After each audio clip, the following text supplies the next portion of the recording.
Bienvenue sur Comme3Com. Cet échange vous est proposé aujourd'hui par le blog wowcomcetbeau.fr.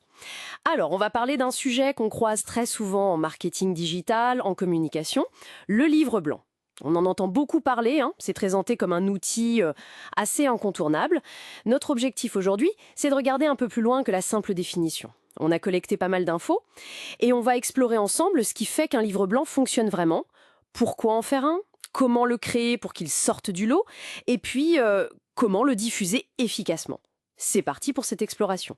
Bon, alors pour commencer, un livre blanc, qu'est-ce que c'est exactement au fond? Alors, oui, on peut le définir comme un contenu, avant tout informatif, éducatif. L'idée, c'est souvent de poser un problème assez précis et puis de suggérer une ou des solutions. Côté format, c'est vrai que c'est généralement un contenu assez dense, on va dire entre 5 et 20 pages, parfois plus. C'est pas juste un petit article de blog. D'accord.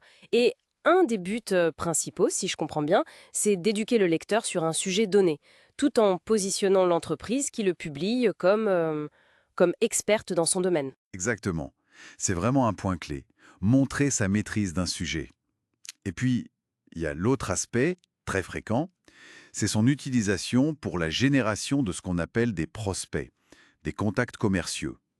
Le principe est assez simple en fait. On propose ce contenu à valeur ajoutée et en échange, on demande des informations de contact, une adresse email le plus souvent. Ça permet d'identifier des personnes qui montrent un intérêt pour le sujet et donc potentiellement pour ce que l'entreprise propose. Se positionner comme expert, obtenir des contacts qualifiés. D'accord. Mais pourquoi une entreprise investirait du temps, des ressources là-dedans? Quels sont les avantages concrets qui ressortent? Mais il y en a plusieurs. Justement, le premier, c'est de s'établir comme une référence, un expert. En partageant des informations utiles, des solutions pratiques, on gagne en crédibilité. Ensuite, comme on disait, la génération de contacts qualifiés. C'est très direct. Quelqu'un qui prend le temps de télécharger et lire votre livre blanc est probablement plus intéressé qu'un simple visiteur de site web. C'est un signal fort. Et puis, ça peut aussi renforcer la notoriété, attirer l'attention, des médias parfois, ou d'autres acteurs du secteur, des influenceurs. Un bon livre blanc, ça peut circuler.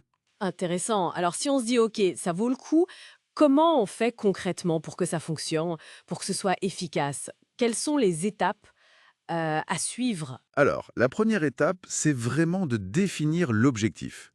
Pourquoi on fait ce livre blanc? Est-ce que c'est pour générer des contacts, avant tout? Pour éduquer sur un nouveau produit? Pour asseoir son expertise sur un sujet précis?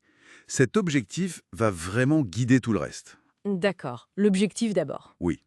Ensuite, étape numéro 2, c'est la recherche. C'est fondamental. La crédibilité du livre blanc repose sur la qualité et la solidité des informations. Donc il faut chercher des données fiables, des statistiques à jour, des exemples concrets, peut-être des études de cas. C'est un vrai travail de fond. Il faut creuser le sujet, quoi. Exactement. Troisième point, la structure. Il faut que ce soit logique, clair, facile à suivre. Une structure assez classique, c'est une intro qui pose le sujet et son importance, un développement qui analyse le problème, présente les solutions, et une conclusion qui résume et qui incite à l'action peut-être. Logique et clair, oui. Quatrième point, la rédaction elle-même. Le style doit être soigné, les explications claires, les exemples pertinents. Faut éviter le jargon incompréhensible et une bonne relecture par quelqu'un d'autre, c'est jamais une mauvaise idée. Mhm. Et enfin, la mise en page. Le design. Il faut que ce soit agréable à lire, aéré, des visuels bien choisis, des titres accrocheurs, une typographie lisible. Ça compte beaucoup pour l'expérience de lecture. Bon, alors, on a défini l'objectif, fait la recherche, structuré, rédigé, soigné la forme, notre livre blanc est prêt.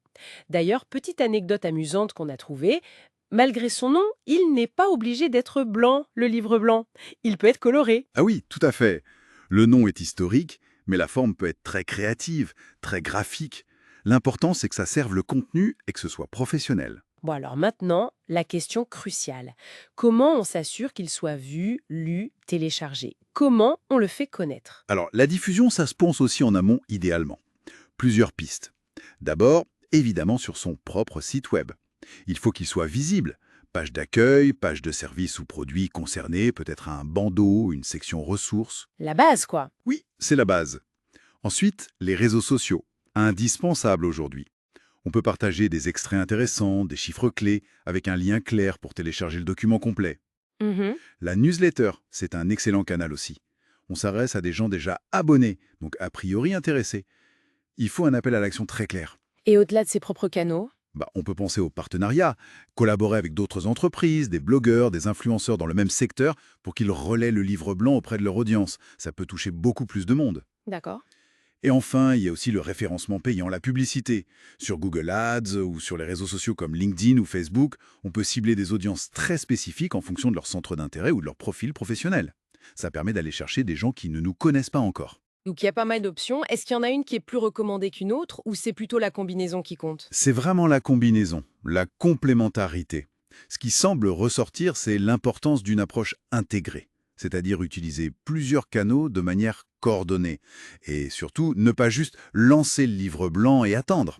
Il faut l'intégrer dans une stratégie de communication plus large, penser au suivi après le téléchargement. Ok, c'est plus une démarche globale en fait. C'est ça. C'est un outil dans une boîte à outils plus large. Très clair. Bon, je pense qu'on a fait un bon tour d'horizon. On a vu ce qu'est un livre blanc, au-delà de sa simple définition, son utilité stratégique pour l'expertise et la génération de contacts. On a détaillé les étapes pour le concevoir, sérieusement, recherche, structure, rédaction, design, et enfin les différentes pistes pour le diffuser de manière intégrée. Rendez-vous au prochain épisode.